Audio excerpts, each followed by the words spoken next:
Misalnya kita kiai atau kita ma'arif atau kita santri atau kita orang soleh, kemudian kita tidak bisa melakukan apa yang kita katakan. Terus kita oke lah, kita kena kritik misalnya atak murunan nasa bil birri watan sauna anfusakum wa antum taslunal kitab. Terus kita katanya bisa ngomong tapi tidak bisa melakukan, terus dikritik dengan ayat itu mestinya tidak tepat.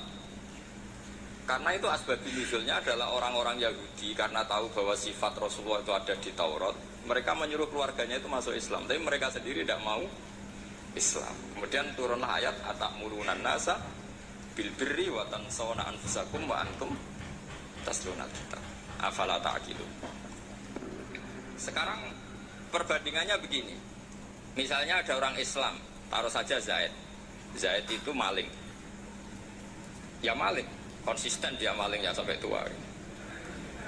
Terus menurut Anda Zaid yang muslim ini, muslim, Zaid itu muslim tapi maling. Jangan bilang maling tapi muslim, dia itu ya. Kemudian Zaid bilang ke anaknya, "Cung, kowe aja dadi maling, dadi santri sing soleh, sing maling bapak tok." Ndak. Ini menurut analisis usul fikih. Ngomongnya Zaid itu benar apa salah? Benar kan? Nasihatnya ya benar, ngomongnya juga benar. Kamu tidak bisa ngeritik Zaid. Kamu bisa ngomong tapi tidak bisa melakukan, tidak bisa. Fa'innal amro bil ma'ruf wajib, wal qawla bil ma'ruf ya wajib, wal qawla bil haqqi ya wajib. Jadi itu hal yang berbeda. Misalnya fa'innal amro bil ma'rufi wajibun, memerintahkan barang baik itu baik. Wa innal qawla bil haqqi ya wajib, mengatakan yang hak itu ya wajib. Berarti Zaid tetap kena khitab. Kamu harus nasihati anak secara benar. Kamu juga harus ngomong hukum secara benar.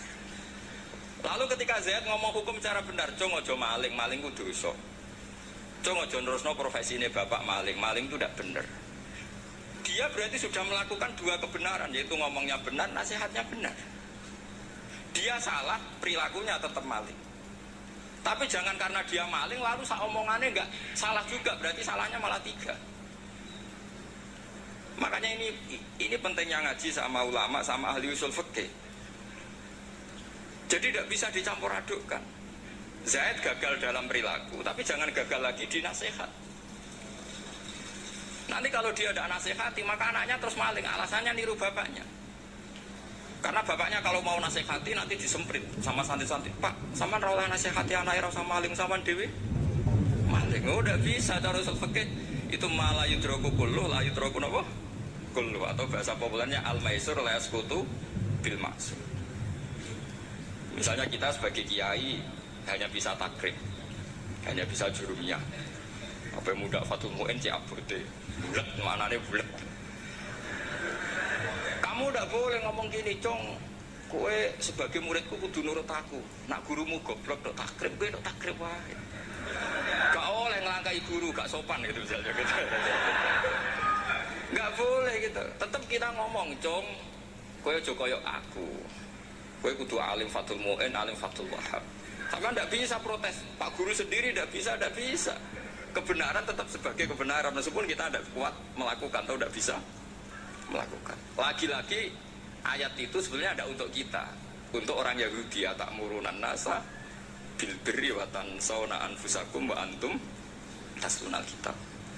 Sebab itu istidlal dengan Quran itu memang resikonya tinggi kalau tidak bagi mutabakhir. Karena ya itu tadi, ini harus ada pengetahuan yang luas tentang asbabun nuzul, tentang kriteria.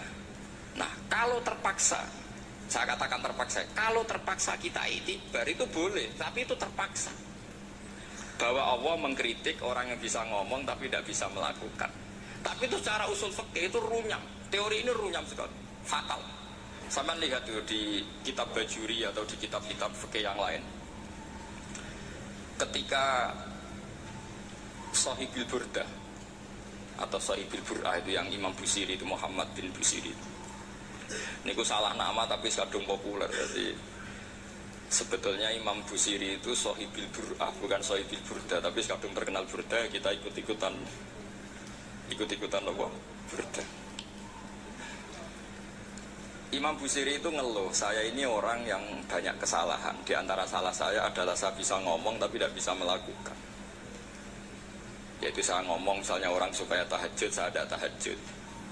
Saya ngomong orang supaya sholat sunat, saya nggak pernah sholat sunat. Itu sarahnya itu yang menyarai itu kan Imam Bajuri itu yang sarah burda. Itu mengkritik begini. Kalau Anda ngendikan itu fi ma'radi dzammin nafsi, yaitu dalam konteks Anda mengkritik diri sendiri oke. Tapi omongan Anda salah. Karena secara usul fikih fatal. Fatalnya begini. Misalnya saya nggak pernah tahajud. Ya mungkin itu nyata. Oke, mungkin itu nyata. Apakah kemudian saya tidak boleh mengatakan at-tahajjudu sunnatun? Apa saya diwajibkan diam hanya karena saya tidak pernah tahajud, terus saya seorang kiai yang haram mengatakan at-tahajjud sunnatun? Saya harus tetap mengatakan kalau tahajud itu sunnah. Saya kalau punya santri terus saya bilang, "Cung, apa nganggur yo tahajud. Tahajud itu sunat." Karena mengatakan kebaikan pasti bagian dari kebaikan itu sendiri. Makanya kata Imam Bajuri, fa kaifa yakunul amru bil ma'rufi madmuman. Bagaimana mungkin sesuatu yang jelas baik karena memerintahkan kebaikan madmuman menjadi sesuatu yang tercela hanya karena mengatakan tidak melakukan. Fa innal fi'la ya amrun wal hukmu ya amrun akhar. Itu beda. Jangan karena Anda tidak minum teh karena diabetes, terus Anda kalau ada tamu tidak disuguhi teh. Karena saya sendiri tidak minum teh. Wah ya repot kan. Nah itu lagi-lagi tadi orang Khawarij salah ketika mengartikan ayat yang harusnya objek kritiknya itu orang kafir, kemudian karena Quran lama sekali dibaca orang Islam sampai orang itu lupa kalau Quran awalnya turun diantaranya adalah membenahi akidahnya orang kafir, sehingga korbannya orang Islam. Itu mirip seperti cerita kita ya, santri-santri itu kalau punya musuh itu baca Hizib Nasr. Dulu pengarang Hizib Nasr itu musuhnya orang fasik, sehingga dihizib. Santri ora di musuh wong fasik, duwene kancane dhewe, akhirnya kancane yang kena hizib. Nah ini penting saya aturkan ya, sama seperti itu. Lama sekali Quran itu hanya dibaca orang Islam dan komunitasnya Muslim, sehingga seakan-akan semua kritikan Quran itu pada orang nopo Islam. Padahal jelas Quran ada qul ya ayyuhal kafir. Jelas mukhatabnya orang kafir. Nah ini penting kalau aturakan. Makanya kalau melihat itu, Quran jelas bisa difahami orang kafir. Bahkan banyak orang kafir yang menjadi Muslim karena faham maknanya apa? Faham maknanya Quran. Itu jelas sekali.